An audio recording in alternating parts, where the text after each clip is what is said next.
Okay, so what happens Friday?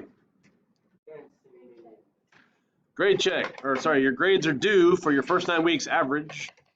Okay, so again, if you want your first 9 weeks to be passing, Friday is the day to get everything in by, actually before Friday. That way, on Friday, you'll be solid. Okay, so it can't go down between now and then. For the first 9 weeks, everything we're doing this week will roll into the second 9 weeks, and then remember, at the end of the second 9 weeks, I hope it goes well for you.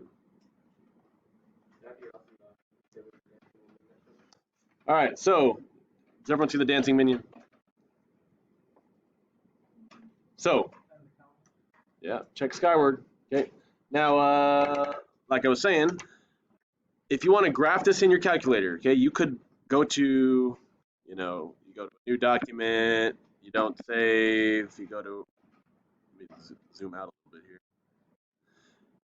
And what you would type is -3, and then you would type ABS, parentheses, x minus 5, and the parentheses -2, okay?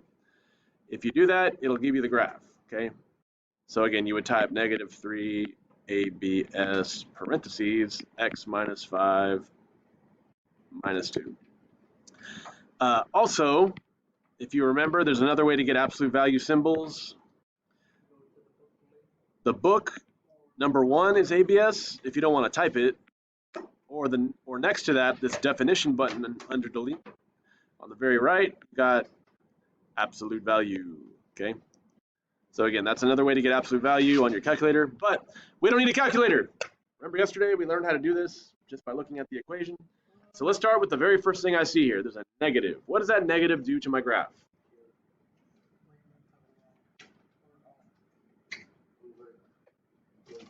What's another word? What's the word for that? Reflect? Okay. Now it does flip, mirror, but reflect is the best word. Okay. So reflects across what? What's that vertical line? X-axis. Very good.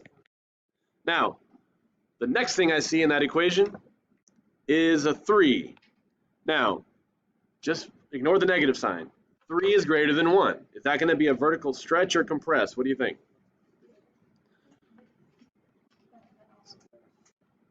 Listen, yesterday we learned if it's greater than 1, it's a vertical stretch.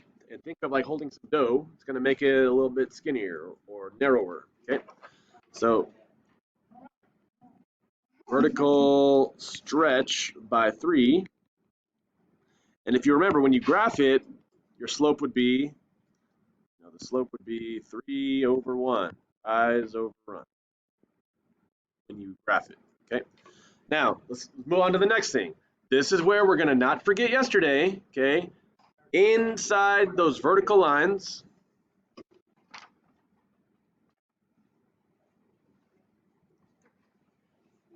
hey, make sure you're here when the bell rings, because one more minute it'd be bad news. All right, so that -5 inside the parentheses, which way does that shift? Insiders what? Lie, right? So they're hanging out with the X, right? They lie. So instead of -5, you want to think of it as a +5, and it's horizontal. +5 is to the right, okay? So it shifts or translates 5 to the right. Now we go outside of the lines. What does this -2 do?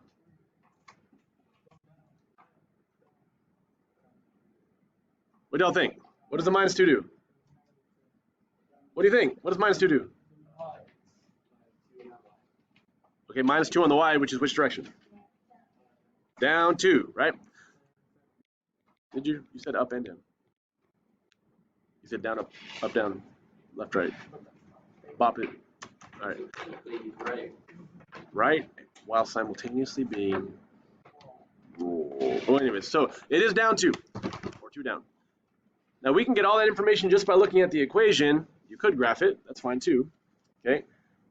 Yesterday,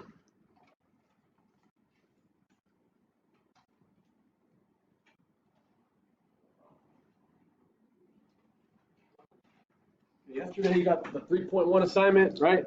So on the front, you should be able to, just like the warm-up, tell me the transformations and then graph it on the little graph. And then on the back, you should be able to match graphs to equations. Again, you can use your calculator to help you out, okay? So you're finishing that today. Some of us are doing some extra stuff to get up to passing, and everything's due Friday. So let's get started on finishing that.